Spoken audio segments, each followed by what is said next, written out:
میں مبلغ بنوں سنتوں کا، خوب چرچا کروں سنتوں کا، ہو کرم بہر خاک مدینہ۔ الحمد للہ رب العالمین، والصلاة والسلام على سید المرسلین، اما بعد فاعوذ باللہ من الشیطان الرجیم، بسم اللہ الرحمن الرحیم،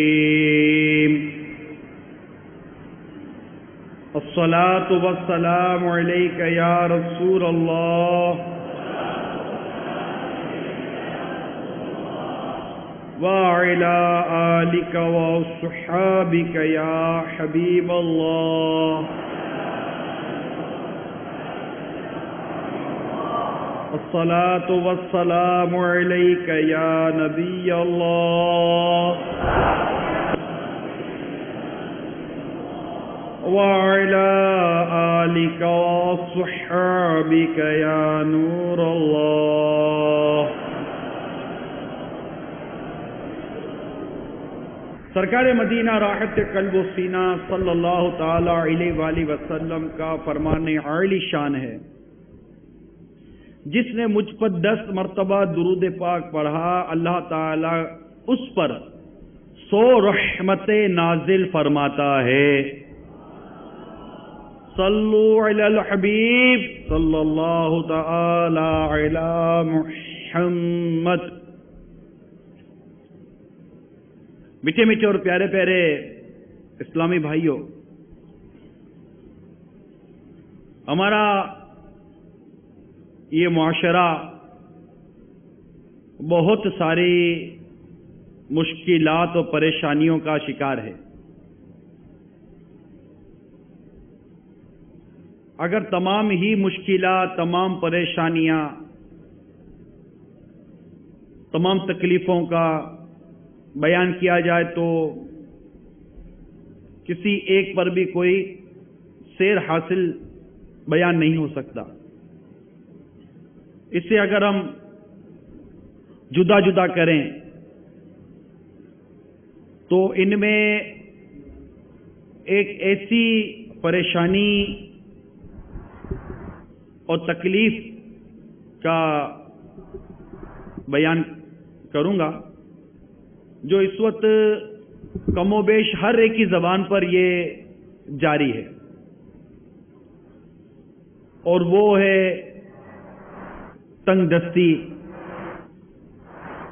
بے برکتی،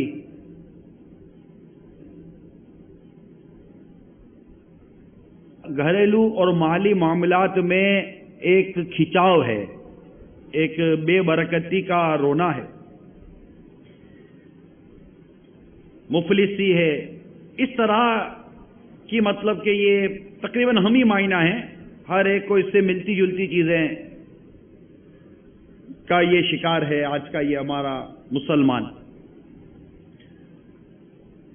ظاہر ہے کہ پہلے ایک بیماری کے بارے میں بات کی جائے گی کہ اصل بیماری کیا ہے، تو بہت ساری بیماری ہیں، ان میں ایک بیماری جسے بیان کیا جاتا ہے کہ مجھے یہ مرض ہے،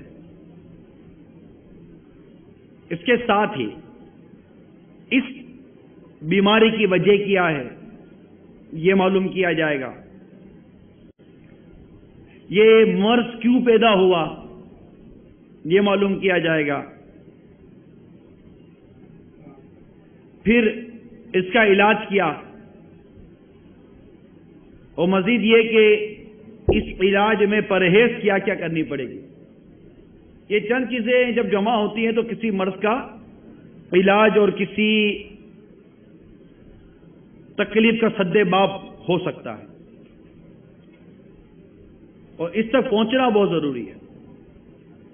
عموماً ہم تکلیف کا بیان کرتے لیکن اس کا درست علاج نہ پانے کی صورت میں وہ تکلیف دور نہیں ہوتی.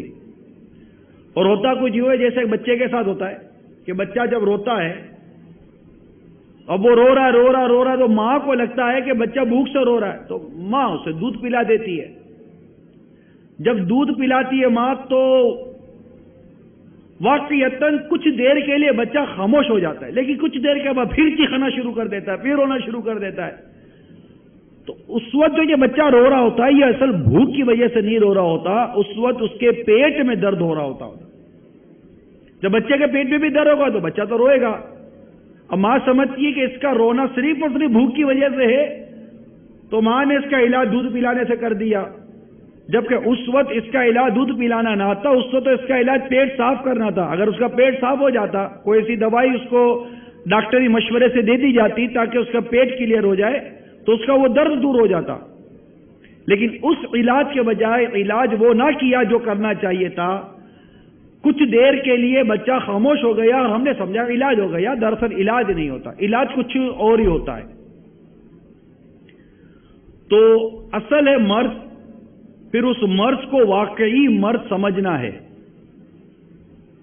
یہ تنگ دستی ہے، مہنگائی ہے، پورا نہ ہونا ہے، ان تمام چیزوں کے پیچھے جو ایک بنیادی سبب جو مجھے نظر آیا وہ ہے اسراف اور فضول خرچی، جس کی طرف آج آپ کی توجہ مبذول کروانا ہے. اور اس بیان سے پہلے ایک حکمت بھرا ایک واقعہ کچھ یوں سمجھنے کے لیے عرض کر رہا ہوں کہ ایک بوڑھا ایک حکیم کے پاس گیا اور کہنے لگا حکیم صاحب میری نگاہ موٹی ہو گئی ہے. حکیم نے کہا یہاں صاحب بڑھاپے کی وجہ سے ہے. وہ بوڑھا بولا کمر میں درد بہت ہوتا ہے. حکیم صاحب نے کہا بڑے میاں یہ بھی بڑھاپے کی وجہ سے ہے.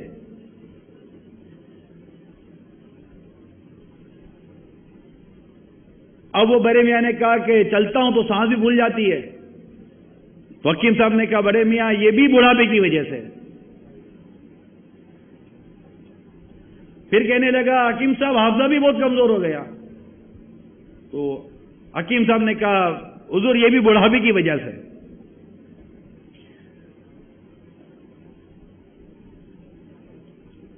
اب جب اس نے یہ دیکھا کہ میں جو بیان کرتا ہوں یہ کہتا بڑھاپے کی وجہ سے بڑھاپے کی وجہ سے، تو بڑے میں کو غصہ آ گیا کہ عجیب حکیم ہو، میں جو بیان کرتا ہوں تم کہتے بڑھاپے کی وجہ سے، تم کہتے بڑھاپے کی وجہ سے ہے، یہ بھی کوئی بات میں کیسے حکیم ہو. تب اس سے غصہ آیا تو حکیم صاحب نے کہا کہ بڑے میاں یہ جو آپ کو غصہ آیا ہے نا یہ بھی بڑھاپے کی وجہ سے ہے. تو یہ ایک حقیقت ہے جسے ہمیں ماننا پڑے گا کہ جو اس وقت ہمارے ساتھ مسائل ہیں اس کی بنیادی وجہ اسراف اور فضول خرچی ہے. یہ بیان ان معنوں پر بھی اہمیت کا حامل ہے کہ شاید ہی کوئی گھر اور کوئی فرد اس شکوے سے بچتا ہو کہ ہمارے یہاں بے برکتی ہے اور پورا نہیں ہوتا، مہنگائی بہت ہے، کمر توڑ دی مہنگائی نے. تو آئیے کچھ اس کے متعلق بیان سنتے ہیں اور اس کے سدے باب کی طرف جاتے ہیں. صلو علی الحبیب صلی اللہ علیہ وسلم. ایک عیسائی ڈاکٹر نے علی بن حسین ابن واقد سے کہا کہ تمہارے دین اسلام میں علم طب بالکل نہیں ہے، لہذا تمہارا دین ناقص ہے. انہوں نے جواب دیا ہمارے رب کریم نے سارا علم طب آدھی آیت میں بیان فرما دیا. چنانچہ انہوں نے پارہ 8 سورہ اعراف کی آیت نمبر 31 کا یہ حصہ تلاوت کیا. وَكُلُوا وَاشْرَبُوا وَلَا تُسْرِفُوا إِنَّهُ لَا يُحِبُّ الْمُسْرِفِينَ. میرے آقا نعمت امام اہل سنت مجدد دین و ملت پروان شمعی رسالت مولانا شاہ امام احمد رضا خان علیہ رحمت الرحمان اپنے شعراء آفاق ترجمہ قرآن کنز الایمان میں اس کا ترجمہ کچھ یوں کرتے ہیں، اور کھاؤ اور پیو اور حد سے نہ بڑھو، بے شک حد سے بڑھنے والے اسے پسند نہیں۔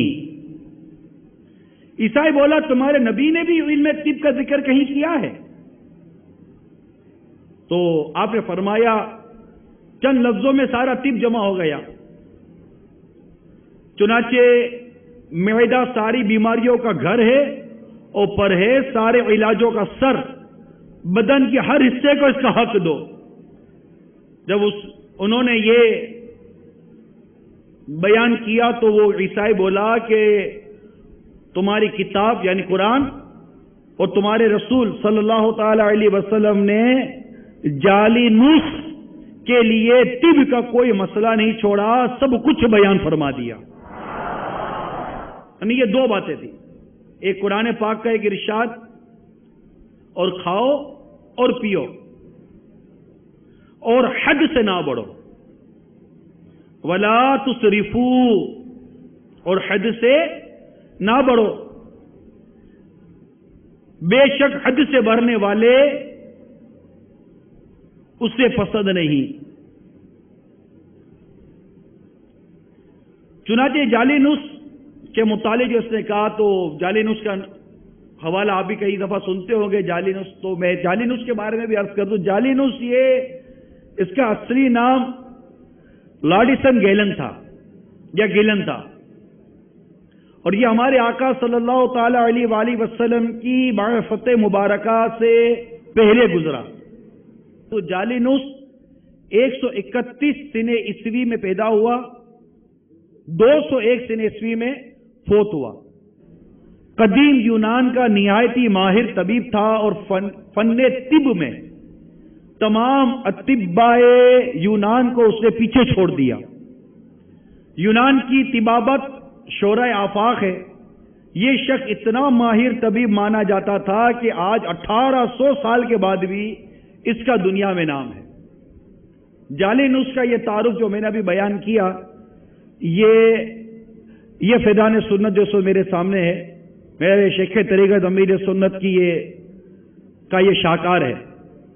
اس فیضان سنت کے صفحہ نمبر 582 پر جعلی نسخ کا یہ تعارف ہمارے شیخ طریقت نے نقل فرمایا ہے۔ اس میں میری اپنی کوئی ذاتی تحقیق نہیں ہے، امیر سنت کی الحمدللہ یہ تحقیق ہے جسے میں نے ہماری معلومات کے لیے بیان کر دیا۔ تو وہ عیسائی کہنے لگا کہ تمہاری کتاب اللہ اور تمہارے رسول صلی اللہ تعالی علیہ وسلم نے جعلی نسخ کے لیے بھی طب میں کوئی مسئلہ نہیں چھوڑا، ایسی جامع بات قرآن پاک اور روایتوں میں بیان کی گئی ہیں، اور اس میں ہمارے لیے حد سے نہ بڑھنے کا حکم آیا۔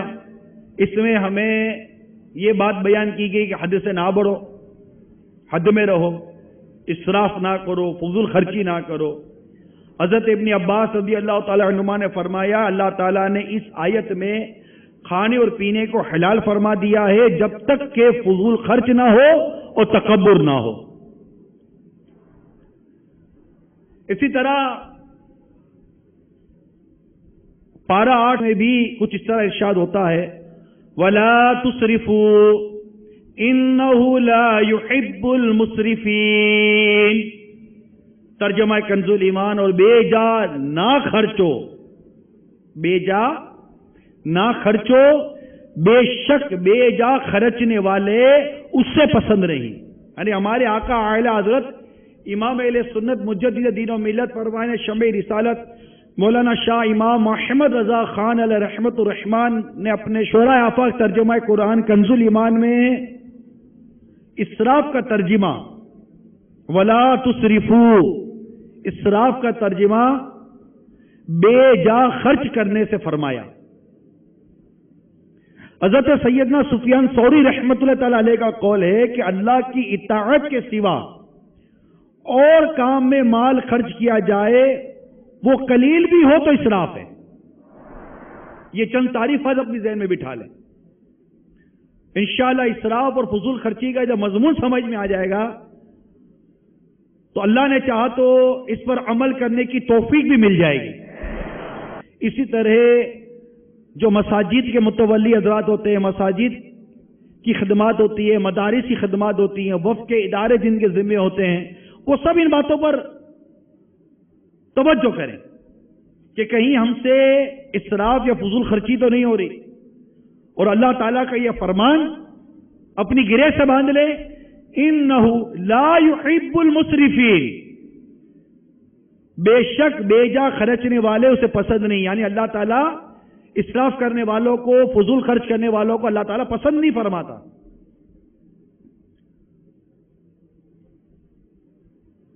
ہمارے آقا اعلیٰ حضرت امام اہل سنت نے فتاوی رضویہ شریف میں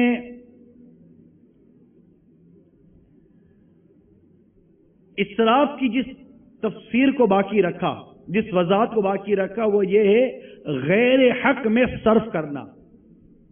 یعنی جہاں خرچ کرنے کا، صرف کرنے کا حق نہیں، اگر وہاں پر خرچ کیا، وہاں پر صرف کیا تو اب یہ اسراف ہو جائے گا. اسی طرح اللہ تبارک و تعالی نے سورہ بنی اسرائیل کی آیت نمبر 26 اور 27 میں بھی ارشاد فرمایا، وَلَا تُبَذِّرْ تَبْذِيرًا، اور فضول نہ اڑا. ان المبذرین کانوا اخوان الشیاطین، بے شک اڑانے والے شیطانوں کے بھائی ہیں. اور شیطان اپنے رب کا بڑا ناشکرا ہے. یعنی یہاں پر غور کیجئے، بے شک اڑانے والے شیطانوں کے بھائی ہیں. کس قدر اس میں تنبیہ، کس قدر تاکید، کس قدر ڈرایا جا رہا ہے، کس قدر سمجھایا جا رہا ہے. اس آیت کریمہ جو سورہ بنی اسرائیل کی میں نے بیان کی، اس میں تبذیر کا بیان ہے، اور تبذیر غیر حق میں صرف کرنا، اور یہی اسراف بھی ہے. میرے آقا اعلیٰ امام اہل سنت نے یہ وضاحت فرمائی. تو ایک طرف اسراف کا بیان آیا، ایک طرف تبذیر کا بیان آیا. ان دونوں کی وضاحت میں میرے آقا اعلیٰ حضرت امام اہل سنت نے جو کچھ ہماری تربیت فرمائی، ہمیں جو کچھ ارشاد فرمایا، اسے سمجھ لیجئے کہ غیر حق میں صرف کرنا، پھر مزید لکھتے ہیں تبذیر غیر حق میں صرف کرنا، اور یہی اسراف بھی ہے.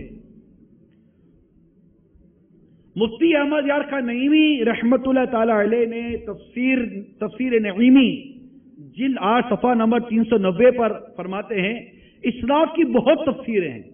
نمبر 1، حلال چیزوں کو حرام جاننا، یہ بھی اسراف ہے. حرام چیزوں کو استعمال کرنا، اس کو بھی اسراف میں لیا. ضرورت سے زیادہ کھانا پینا یا پہننا، اسے بھی اسراف میں لیا. جو دل چاہے وہ کھا پی لینا یا پہن لینا، اسے بھی اسراف میں لیا. دن رات میں بار بار کھاتے پیتے رہنا جس سے معدہ خراب ہو جائے، بیمار پڑ جائے، اسے بھی اسراف میں لیا. مضر اور نقصان دہ چیزیں کھانا پینا، اسے بھی اسراف میں لیا. ہر وقت کھانے پینے پہننے کے خیال میں رہنا کہ اب کیا کھاؤں گا، آئندہ کیا پیوں گا. تو روح البیان کے حوالے سے اسے بھی مفتی احمد خان نعیمی نے نقل کیا. نمبر 9، غفلت کے لیے کھانا، گناہ کرنے کے لیے کھانا، اچھے کھانے پینے اعلیٰ پہننے کا عادی بن جانا کہ کبھی معمولی چیز کھا پی نہ سکے. اعلیٰ غذاؤں کو اپنے کمال کا نتیجہ جاننا. غرض یہ کہ اس ایک لفظ میں بہت سے احکام داخل ہیں. اسراف. حضرت سیدنا فاروق اعظم رضی اللہ تعالی عنہ فرماتے ہیں کہ ہر دم شکم سیر رہنے سے بچو کہ یہ بدن کو بیمار، معدے کو خراب اور نماز میں سست کرتا ہے. کھانے پینے میں میانہ روی اختیار کرو کہ یہ صدہا بیماریوں کا علاج ہے. اللہ تعالیٰ موٹے شخص کو ناپسند کرتا ہے، اور جو شخص شہوت یعنی خواہش کو اپنے دین پر غالب کرے وہ ہلاک ہو جائے گا. یہ وضاحت مفتی احمد یار خان نعیمی رحمت اللہ تعالی علیہ نے اپنی تفسیر نعیمی میں کی، اور اس وضاحت کو بھی ہمارے شیخ طریقت امیر علیہ سنت نے اپنی کتاب فیضان سنت کے صفحہ نمبر 56 آداب طعام کے باب میں نقل کیا، اسے وہاں دیکھا جا سکتا ہے۔ آپ تمام صحابہ کا فیضان سنت ہونی چاہیے، گھروں میں بھی ہمارے فیضان سنت ہونی چاہیے، اور فیضان سنت میں الحمدللہ اسراف کا متعلق ٹھیک ٹھاک مواد اور سمجھانا الحمدللہ موجود ہے۔ اللہ تعالیٰ پڑھنے اور عمل کرنے کے ہمیں توفیق عطا فرمائے۔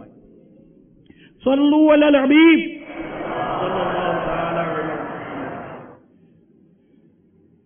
اسراف کے بارے میں ایک اور وضاحت فرماتے ہوئے علماء لکھتے ہیں کہ اگر تو پہاڑ برابر سونا اطاعت الہی میں خرچ کر دے تو اسراف نہیں، اور اگر 1 سا جو پیمانہ ہے 1 سا جو گناہ میں خرچ کر دے تو اسراف ہے۔ کتنی پیاری بات بیان کی، یعنی خیر میں یاد رکھیے، خیر میں اسراف نہیں، خیر میں اسراف نہیں اور اسراف میں خیر نہیں، یہ 2 جملے اپنی گرے سے باندھ لیں۔ خیر میں اسراف نہیں ہے اور جو اسراف ہے اس میں خیر نہیں۔ بخاری اور مسلم کے حوالے سے فتاوی رضویہ شریف میں میرے آقا اعلی حضرت امام اہل سنت نقل کرتے ہیں کہ بے شک اللہ تعالیٰ تمہارے لیے مکروہ رکھتا ہے فضول بکبک اور سوال کی کثرت اور مال کی اضاعت، یعنی مال ضائع کرنا، یہ اللہ تعالیٰ ان چیزوں کو مکروہ فرماتا ہے۔ اور چونکہ یہاں مال ضائع کرنے کا بیان آیا ہے کہ اس مال ضائع کرنے کو بھی اللہ تعالیٰ نے مکروہ رکھا ہے۔ اس کی فتاوی رضویہ شریف میں 2 بڑی پیاری مثالیں اعلیٰ حضرت نے بیان کی ہیں۔ ایک مثال تو یہ بیان کی ہے مال ضائع کرنے کی، اسراف کی، کہ زید نے سونے چاندی کے کڑے اپنے ہاتھوں میں ڈالے، اعلیٰ حضرت نے فرمایا یہ اسراف ہے کہ یہ فعل خود گناہ ہے، یعنی مرد کا یہ سونے چاندی کے کڑے اپنے پہننا، یعنی اس طرح عورتوں کی وضع بنانا، اور اس سے پہلے ایک بیان ہوا کہ 1 سا جو گناہ میں خرچ کرے تو اسراف ہے، تو اس طرح اس نے یہ سونا چاندی جو پہنا، اس کے کڑے پہنے، یہ اس کو اعلیٰ حضرت امام اہل سنت نے فرمایا کہ یہ خود ایک فعل ہی گناہ ہے، اس کو بھی اس میں لیا۔ یا وہ اسلامی بھائی بھی توجہ کریں جو زنانہ وضع اختیار کرتے ہیں، اور وہ اسلامی بہنیں متوجہ ہوں جو مردانہ وضع اختیار کرتی ہیں، کیونکہ حدیث پاک میں ان عورتوں پر لعنت فرمائی جو مردوں کی مشابہت کرتی ہیں، اور ان مردوں پر لعنت فرمائی جو عورتوں کی مشابہت کرتے ہیں۔ اس کی وضاحت جو امیر سنت نے اپنے کئی بیانات میں فرمائی ہے کہ اس سے باحیا نوجوان رسالہ امیر سنت کا، اس میں بھی اس کی وضاحت مجھے یاد پڑتا ہے موجود ہے۔ اپنے بچوں کو، اپنے مدنی منوں کو، اپنی مدنی منیوں کو بھی اس بات کا عادی بنانا چاہیے، کیونکہ ان کے لباس ہمارے ذمہ ہیں، یہ خود جا کر کو خریدتے نہیں ہیں۔ یہاں تک کہ جب بچیاں بڑی ہو رہی ہیں تو بچیاں بڑی بھی جب تھوڑی بہت ہو جاتی ہے تو انہیں بھی والدین ہی بازار میں لے جا کر خریداری کرواتے ہیں۔ یہ ماں باپ کا ذہن ہونا چاہیے، گھر کے بڑوں کا ذہن ہونا چاہیے، سرپرست کا ذہن ہونا چاہیے کہ کون سا لباس مردانہ ہے، کون سا لباس زنانہ ہے۔ اب چونکہ لباس کی تمیز نہ رہی، لہذا اب مارکیٹ میں بھی مکس لباس بننا شروع ہو گیا، اور جو مردانہ لباس ہوتا تھا اس کی تھوڑی بہت ترکیب چینج کر کے اس کو زنانہ بنا دیا، جو زنانہ ہوتا تھا اس کو تھوڑی بہت ترکیب چینج کر کے مرد نے اپنے لیے اپنا لیا۔ لیکن یہ بات تو طے ہے کہ ہمارا بھائی یہ کڑے پہنتا ہے، یہاں تک کہ کان میں بالیاں پہنتا ہے، فیشن کے لیے پہنتا ہے، اور طرح طرح کی طرح خراش وہ فیشن، وہ زینت اختیار کرتا ہے جو کہ زنانہ ہوتی ہے۔ اس کو سوچنا چاہیے۔ ایون یہاں تک کہ میرے اسلامی بھائی جانتے ہوں گے، بلکہ آپ نے یہ مناظر دیکھے ہوں گے، اور میرے مدری چینل کے ناظرین بخوبی جانتے ہوں گے، اس وقت کئی نوجوان آپ کو روڈوں پر، سڑکوں پہ ملیں گے جو اپنے بالوں میں چٹیاں بناتے ہیں۔ اب یہ مجھے بتائیے کہ چٹیاں خود ہی آپ دیکھ کے نہیں کہیں گے دیکھو لڑکی کی طرح چٹیاں رکھ کر جا رہا ہے۔ اب یہ چٹیاں رکھنا یہ کدھر کی کوئی عقل میں بھی تو ہے نا بات، آدمی کی عقل بھی تو قبول کرے کہ فیشن ایسی بھی تو ہو جو مرد کی کوئی تو مطلب ایسی زینت بنے. اب عورت کی فیشن مرد کی زینت کیسے بنی؟ اب الٹا ہو گیا نا، مرد نے چٹیاں رکھنی شروع کر دی، عورت نے چٹیاں کٹوانی شروع کر دی. وہ بال بڑھانا شروع کرتا ہے، بال کٹوانا. اس لیے کاندھوں سے نیچے جو بال ہوتے ہیں اسے منع کیا نا ہمارے علماء نے کہ یہ نہیں رکھنے چاہیے، کیونکہ یہ عورتوں سے مشابہت ہے. زلفیں اتنی ہو کہ شانوں تک چھو جائیں، بس اس سے نیچے زلفیں بھی نہیں ہونی چاہیے، کہ وہ عورتوں کی مشابہت ہے. اب اس طرح جوتے لے لیجئے، جو اسلامی بہنیں اپنے جوتے لیتی ہیں تو وہ جوتے دیکھ لیجئے کہ وہ مردانہ تو نہیں ہے. اب پینٹ انڈرسٹوڈ سی بات ہے، اگرچہ پینٹ لباس پسندیدہ اگرچہ نہیں، آپ بھی جانتے ہیں، لیکن یہ پینٹ پھر بھی مرد ہی کے لیے تھی، لیکن اب عورتوں نے پینٹ پہننی شروع کر دی. یہ درست نہیں ہے. آپ پتہ نہیں مرد بھی دوپٹے پہنتے ہو تو کوئی پتہ نہیں ہے، سنا ہے گلے میں تو دوپٹے ڈالے جاتے ہیں. معلومات کی بات بیان کر رہا ہوں، ہو سکتا ہے کہ آپ تردید کر دیں، غلط کہہ دیں، میں کوئی مسئلہ تو بیان نہیں کر رہا، مگر ایسا ہے کہ مرد دوپٹے اوڑھنے سے شروع کر دیے، عورتوں نے دوپٹے اتارنے شروع کر دیے. یہ تھوڑی بہت معلومات مجھے بھی ہے، تھوڑی بہت معلومات آپ کو بھی ہوگی، کہیں غلط فہمی ہو تو میری دور کر دیجئے گا.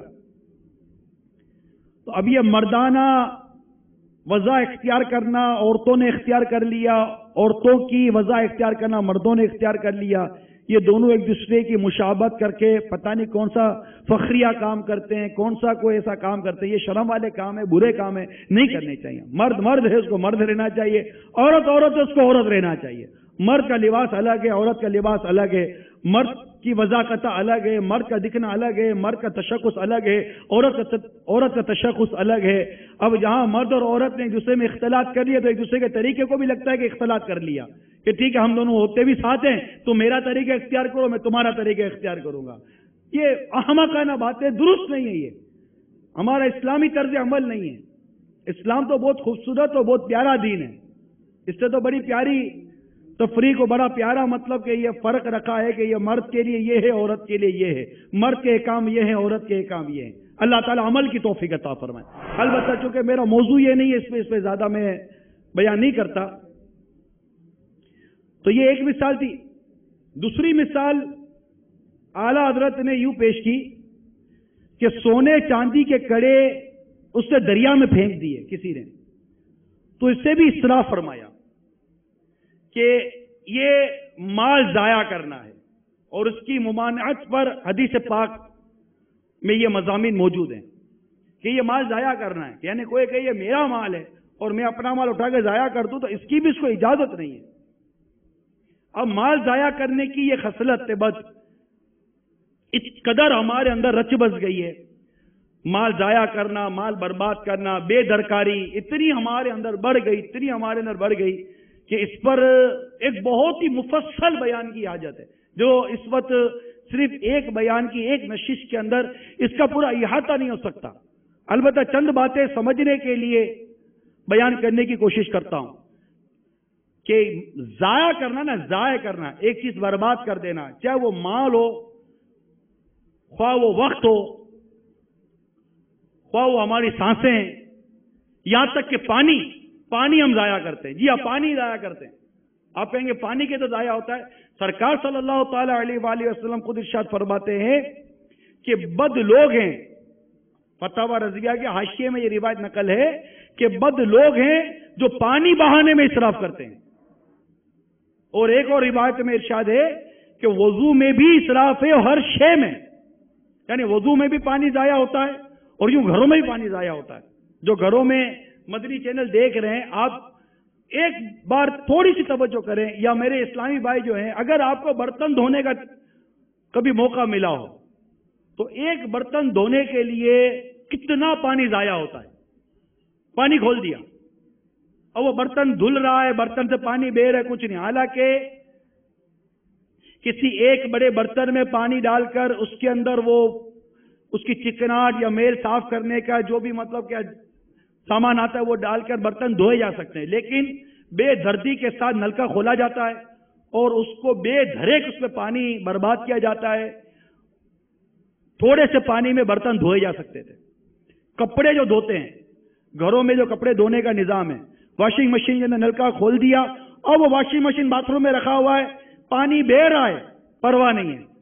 نلکا کھول کر چلے گئے کسی اور باورچی خانے کے اندر کام ہو رہا ہے، وہاں کھانا پک رہا ہے، وہاں پانی بہ رہا ہے.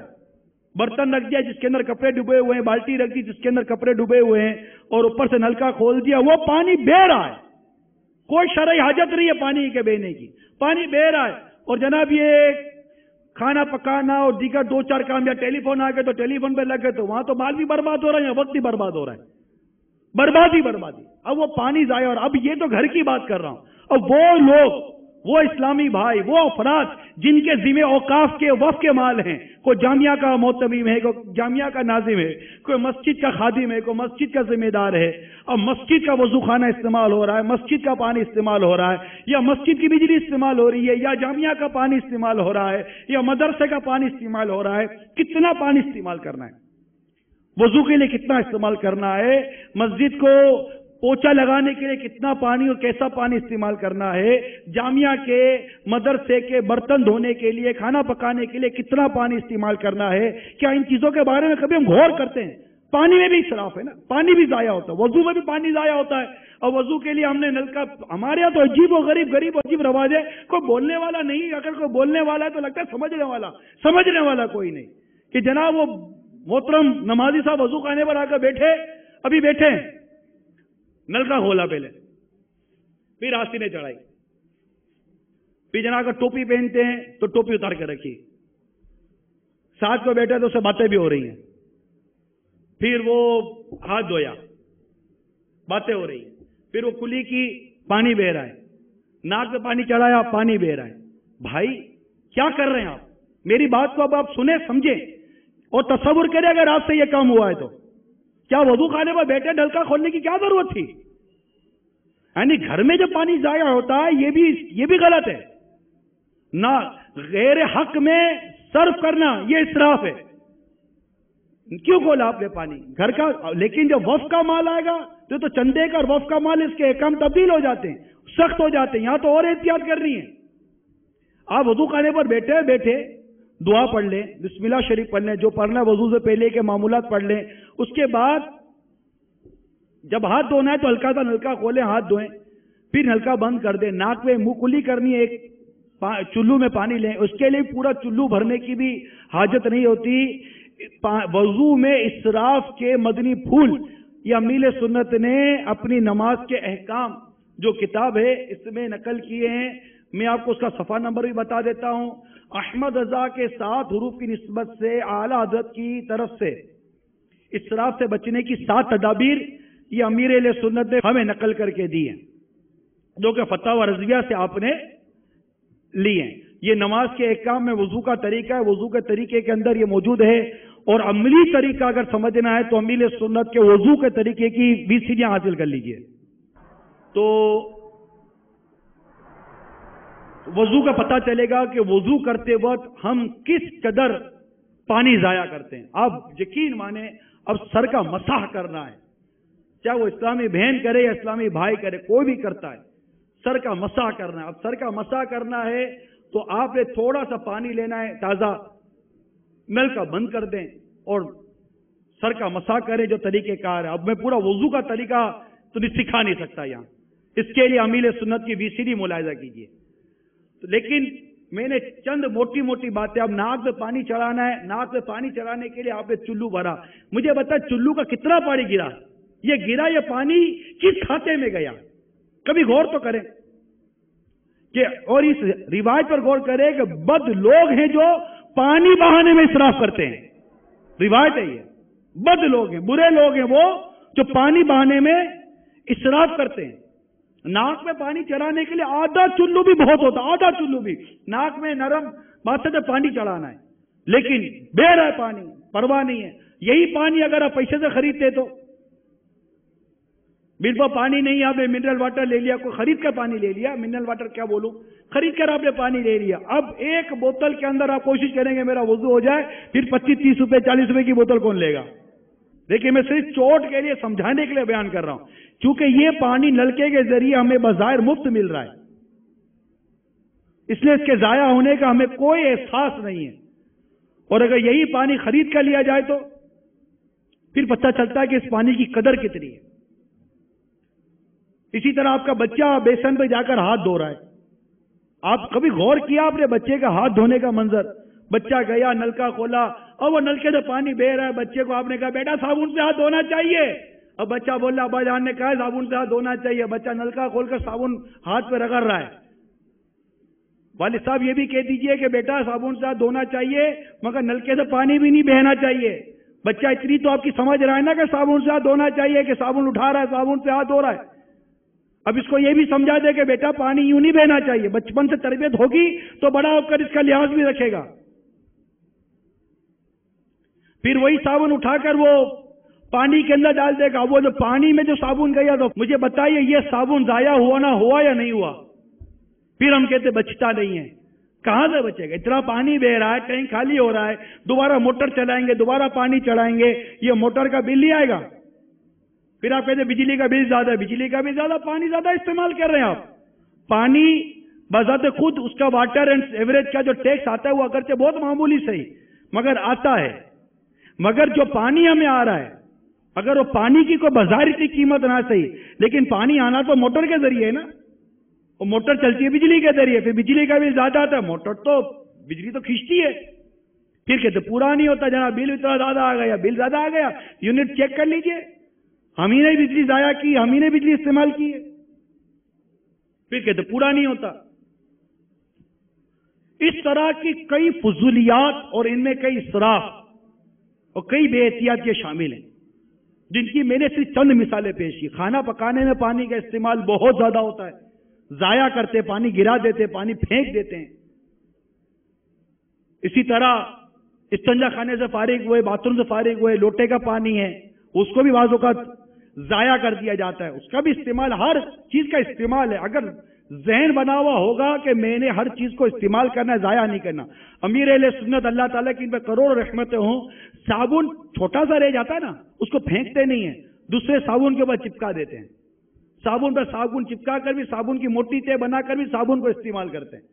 میں نے اپنی آنکھوں سے امیر اہل سنت کو دیکھا ہے کہ اگر کوئی چیز استعمال کرنی، جیسے دفاتر آفیسز کے اندر کیا ہوتا ہے کہ ہمارا تو ہوتا نہیں، سب سیٹ کا مال ہوتا ہے، تو وہ پرنٹ کمپیوٹر کا جو پرنٹ کا جو پیپر ہوتا ہے، کمپیوٹر پیپر ہوتا ہے، عموماً ان کا لے کر اس پر لکھا جاتا ہے، 2 لائنیں لکھنی ہے، وہ اٹھایا ادھر سے پرنٹر سے پیپر نکالا، اس پر لکھنا شروع کر دیا۔ ارے بھائی کیا کر رہے ہو آپ؟ 2 لائنیں لکھنی ہے، پیپر پڑا رہے گا۔ آپ یہ ڈسٹ بین کے اندر دیکھیں، ڈسٹ بین کے اندر اتنی سی پرچی پڑی ہوئی ہے جو ضائع ہو رہی تھی، وہ پرچی نکالے، اس پہ لکھیں، چاہے اس جس چیز پر آپ لکھ رہے اس کی قیمت 8 آنے ہے، 1 روپیہ ہے، 2 روپیہ، 3 روپیہ، قیمت تو ہے نا۔ اور وہ پیپر ضائع ہو رہا ہے، ڈسٹ بین ہے وہ ابھی تھوڑا کوئی 1 دن کے بعد اس کو اٹھا کر باہر پھینک دیا جائے گا۔ وہ چھوٹی چھوٹی پرچیاں جن پر آپ مختصر پیغام لکھ سکتے تھے، کسی چیز کے اوپر اس کو چسپاں کرنا تھا کر سکتے تھے، پیسٹ کر سکتے تھے، وہ چھوٹی چھوٹی پرچیاں استعمال ہو سکتی تھی، لیکن چونکہ ہمارا ذہن بچت کا نہیں، ہمارا ذہن بچانے کا نہیں ہے، فضول خرچی کا، اسراف کا اور بے درکاری اور مال کو برباد کرنے کی چونکہ ہماری سوچ بنی ہوئی ہے، ہماری تربیت ہی اس کی اور طرح سے نہیں ہوئی، لہٰذا وہاں بھی یہی حال ہوتا ہے۔ بیٹھے بیٹھے آپ دیکھیے گا قلم ہاتھ میں ہوگی، اب اس کو اس پرواہ نہیں ہے کہ یہ وفق کا قلم ہے، وفق کا کاغذ ہے، پرائیویٹ ہے، سیٹ کا یا کس کا یا میرا ہے، وہ بیٹھا ہوگا خالی خالی قلم چلا رہا ہوگا۔ آپ نے دیکھا ایسا؟ خالی خالی کاغذ پہ بیٹھے بیٹھے قلم چلا رہے ہوں گے، مشورہ ہو رہا ہوگا، خالی خالی ڈائری اور کاغذ پہ قلم چل رہی ہوگی۔ یہ قلم کے اندر سے جو اینک نکل رہی ہے اس کا استعمال یہ تو نہیں ہے نا کہ آپ بیٹھے بیٹھے صرف لکیریں کھینچتے رہیں۔ آپ کو کیا مزہ آ رہا ہے؟ آخر کیا چاہ رہے ہیں؟ یہ کیا چیز ہے؟ یہ آخر کون ہے جو یہ آپ کا ہاتھ چلا رہا ہے؟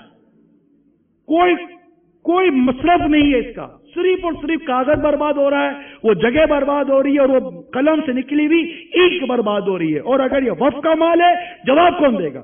سیدنا عمر بن عبد العزیز رضی اللہ تعالی عنہ، اللہ تعالیٰ کی کروڑوں کروڑوں رحمت نازل ہو، ان سے جب کوئی ملنے آتا یا اپنے جو سرکاری حکومتی کام تھے جب اس سے فارغ ہو جاتے اور اپنی انفرادی عبادت کا وقت آتا تو اپنے وقف کا چراغ جو وقف کے مال سے چراغ جلاتا اس کو بجھا دیتے اور فرماتے کہ اب چونکہ میں جو کام کرنے جا رہا ہوں یہ میرا انفرادی کام ہے، یہ میرا انفرادی عمل ہے، اس کے لیے وقف کے چراغ کی حاجت نہیں ہے. کیسی مدنی سوچ تھی. اور آج ہمیں پرواہ نہیں ہے. ہمارے شیخ طریقت امیر سنت کے بارے میں مجھے پتا چلا ہے اور یہ بات تصدیق کی ہوئی ہے کہ جب آپ پہلے شہید مسجد یا کسی مسجد میں آپ دوپہر کے بعد جاتے اثر سے کچھ دیر پہلے کے لیے تو سفر اور تھکے آ رہے ہوتے تھے تو مسجد میں پہنچتے تھے تو پنکھا نہیں چلاتے تھے، سخت گرمی میں بھی پنکھا نہیں چلاتے اور فرماتے کہ یہ پنکھا نمازیوں کے لیے ہے، میری تھکن اتارنے کے لیے نہیں ہے. ہم جب نماز پڑھتے ہیں ایک پنکھا چل رہا ہے، نمازی چاہے تو ایک پنکھے کے نیچے نماز پڑھ رہا ہے، دوسرا آ کر اس کے قریب کھڑے ہو کر نماز پڑھ سکتا ہے. ایک پنکھے کے نیچے ایک مکتب کے اندر دو تین افراد جمع ہو کر ایک پنکھے پہ گزارا کر سکتے ہیں. ایک ادھر پنکھا چلائے گا، ایک ادھر پنکھا چلائے گا، ایک ادھر بتی جلائے گا، ایک ادھر بتی جلائے گا. خوف خدا نہیں ہے ہمیں؟ ہم مسجد میں بیٹھے ہیں، مدرسے میں بیٹھے ہیں، جامعہ میں بیٹھے ہیں یا اپنے گھر میں بیٹھے ہیں، ضائع کیوں کر رہے ہیں، برباد کیوں کر رہے ہیں؟ مال کو، بجلی کو، سرمایہ کو کیوں برباد کر رہے ہیں؟ اس چیز کے بارے میں ہماری مدنی سوچ کب بنے گی کہ ایک بتی جل رہی ہے، ایک پنکھا چل رہا ہے، اس ایک بتی اور ایک پنکھے کے اندر 4-5 افراد 6 افراد آسانی سے اپنا گزارا کر سکتے ہیں. لیکن ایک نمازی آئے گا، ادھر سے بٹن چلائے گا، ادھر کونے میں نماز پڑھا ہے. بھائی کیا ہو گیا، کیوں کونے میں نماز پڑھے اتنی دور؟ پنکھا چل رہا ہے، نیچے آ کر پنکھے میں نماز پڑھنی ہے اس کے نیچے آ کر پڑھ لیجئے. لیکن سوچ نہیں ہے.